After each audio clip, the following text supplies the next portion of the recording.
Welcome back, everyone. The story I'm about to say today took place in one of the villages in Sudan. Before I could start, a special tribute to the good and generous Sudanese people. The story began in 1997. There was a man named Hassan who was married to a virtuous woman and had 7 children, 4 boys and 3 girls. His wife, may God have mercy on her, was suffering from an illness. In her last days, when people were visiting her, she made sure that she would entrust every close family member to take care of Munira. Munira was the middle child. Now, when she passed away, her husband was in grief, and he was really struggling with immense feeling of loss. But life had to go on. Now, more about this man. He was very kind and respectable person. Munira now was a 12-year-old, but she was still mentally, I would say, she was a 5-year-old. And this was the reason the mother was worried that what will happen to her daughter after her death. And this was the reason she asked the people and her husband to take care of Munira. Now, the father here, because he had 7 children, got married again. And this time he married a very beautiful woman, but a very despicable and hateful one. The only thing mattered to her was not the children of Hassan. It was just Hassan. But the problem here was that every time Hassan left the house, she started mistreating them, as we listen in different stories about the stepmother. But Hassan tried his level best to manage between his affairs of his work and his life. The lady here made the life a living hell, but he had to manage his affairs. So Munira here, we will get back to Munira. Munira here was beautiful, and she was a center of attention to everyone, and that also bothered the wife here, the stepmother. Despite of her beauty, Munira was mentally, she had a mind of a child. So she used to play and laugh, and she used to cry if she was hungry or couldn't get what she needed. Her stepmother here used to abuse and mistreat her brothers and sisters, and she was the only one who used to respond with nasty words and stubbornly. The others were doing whatever she needed, just not to cause trouble. Now, Munira, when she saw that this lady was immensely mistreating her brothers and sisters, she just grabbed her and started hitting and beating her. Here, the stepmother lost control, and she said, "I will give up and I don't want to live with them anymore." Before she could leave, the good part here was that she started taking care forcefully and cooking under the control of Munira. But of course, she just said that your daughter is crazy and I am asking for a divorce, and she left. And the husband here was more than happy because he was also unable to actually manage his life the way he wanted. People with special needs and mental disorders, just because they cannot think or act or feel the way we do, doesn't mean that they don't have the strength to manage. The part which we don't think about is that special needs have special capabilities. They are special in different ways, and they inspire, I would say, a very special love. The special thing about Munira was that she couldn't, I would say, ignore anyone being harsh to her brothers and sisters, older or younger, didn't matter. She used to fight back. She actually used to fight back, and that's what was special about her, that she cared.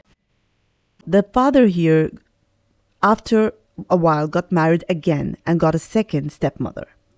Now, this one was more, I would say, far more hateful than the one before. Munira, in the village she lived, people knew Munira very well, and they used to call her Little Munira. People cared a lot about her. As she grew older, her brothers and sisters, older and younger, got married. Some got married, and some had immigrated outside the country to get better job opportunities, and They got busy, I would say, in their lives, and Munira now was 29 years old.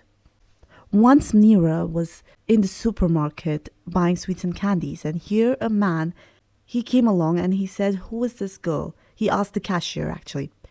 And the cashier replied that this is Munira, well known in our village as Little Munira.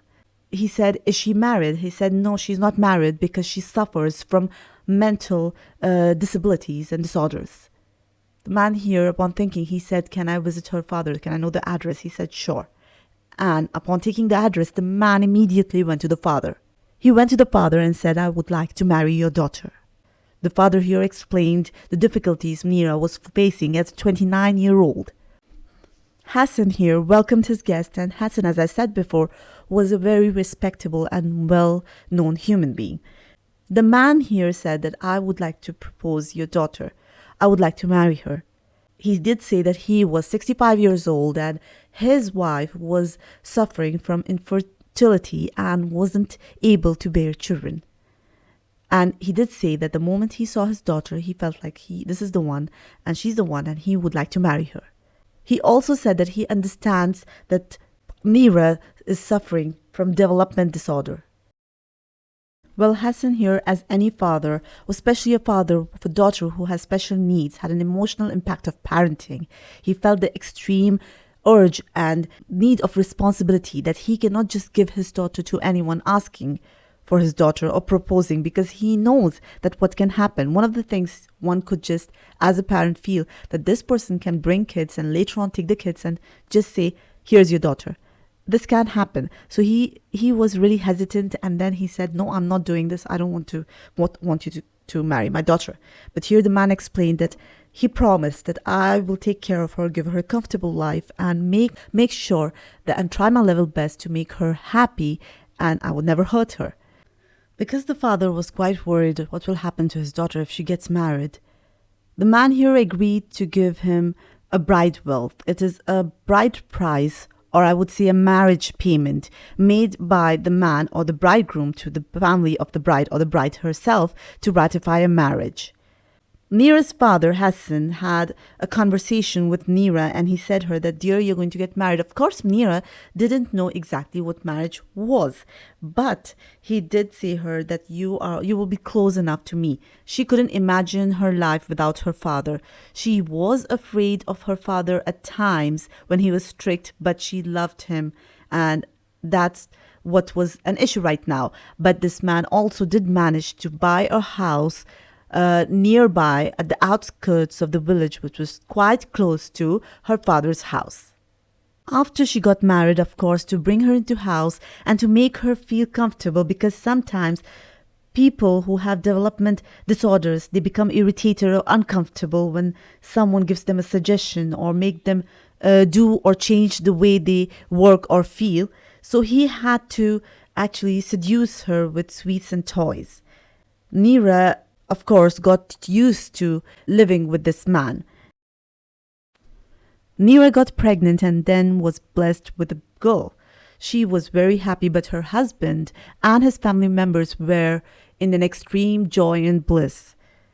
He was waiting for this for years, and her husband made sure that she would be provided with money and whatever she needed. But the moment he knew that she was spending money, or she didn't knew the value of money and gold, he started leaving nothing with her, making sure that this could also cause danger, as he was sometimes away, gone to his first wife or to his village for work. He made sure she had everything she needed, but he didn't keep any kind of valuables at home.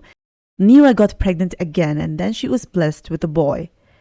Again, the joy and delightness and the high spirits, even Munira knew that she was a mother now. She had a boy and a girl. She knew how to take care of these kids. Munira took good care of them. The problem here was that she didn't like staying at home. The times when her husband was not at home or was gone to his village, she used to carry her daughter and her son. Means she used to carry the son at the back and grab the daughter's hand and visit house by house, going to people's house and spending time there. She used to ask for food and milk, whatever she could. People knew who Munira was. It was a small village. They knew that who Munira was, but at the same time, this was causing, I would say, an embarrassment for her father and her husband. They felt that this was not right. That whenever they used to say, "Where is Munira?" she could be sitting or spending time or playing in someone's house with her kids. Now, the father here tried to stop her, but she kept on going. Whenever her husband was not used to leave the house, she used to enter other people's house asking for them for food. Now, as usual, Munira's husband left the house, and here Munira took her son and daughter and left for her father's house. The moment she entered the house and her father saw her, he lost his self-control and he was in extreme rage and fury. He started screaming at her that, "You are embarrassing me." And he said that, "I wish you were dead. I wish you would follow or go where your mother went." This was because of the words and the embarrassment. Again, sometimes words hurt more than actions. Now, once again, Munira, because she was afraid of her father, she was speechless and she was petrified at this specific moment. Upon listening her father's words, Munira was really upset. She left the house immediately and went to her own house, and she sat crying the whole day. At night, she went to her sister and she entered and she said, "You know what my father said? He said that may God take you the way he took your mother, and that he wanted to rest and couldn't face more failures or embarrassments from her side." The sister here asked her to calm down and said, "Father was angry. Of course, he didn't mean to. And we'll go to him and talk about this."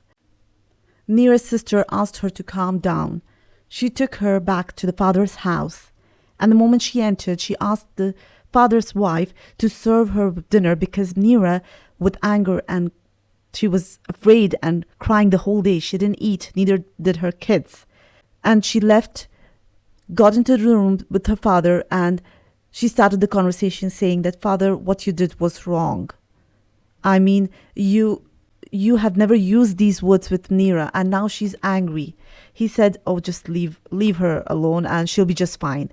She said, "No, Dad, I mean it. I know, and I'm very sure that she is angry and she's upset. I mean, you can see her sadness." He said, "She's not upset. She'll be fine." Again, he started the conversation saying that, "How are you?" And they got busy with whatever they were talking about. But later when they got out, they found that Munira had left with her kids. They did ask the stepmother or the husband's wife, the father's wife, that, "Where is Munira?" She said, "I don't know. The moment you guys entered the room, she left with her children." They started searching for her and finding her everywhere and going to the close family members and neighbors from house to house searching for Munira. The next morning, when they didn't find Munira at home, they were like, "This is serious. Something could have gone wrong."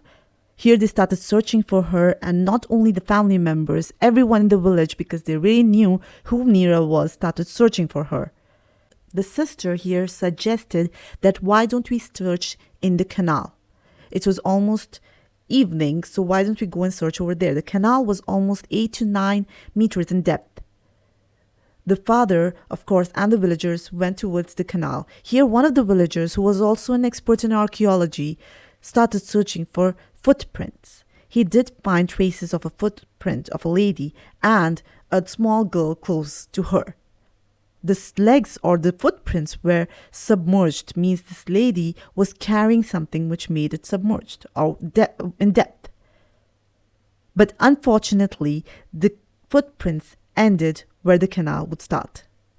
So this meant that she had entered the water with her kids. But somehow they had to make out that she had not entered. After searching for 1 to 2 hours, they did find the body of Munira. They found the body, and she had actually committed suicide. She had her daughter tied to her right hand side and her son tied to her left hand. She decided to take her life. She took into notice her father's word and left. Left forever. She died. She drowned and drowned her children with her. Of course, the whole village, everyone who knew Munira, were in agony and pain and in sadness that one cannot describe and cannot implement them in word or words.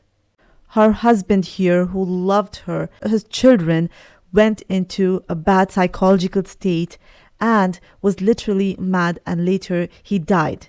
He got crazy to what happened to him, his wife and his children, their sudden death.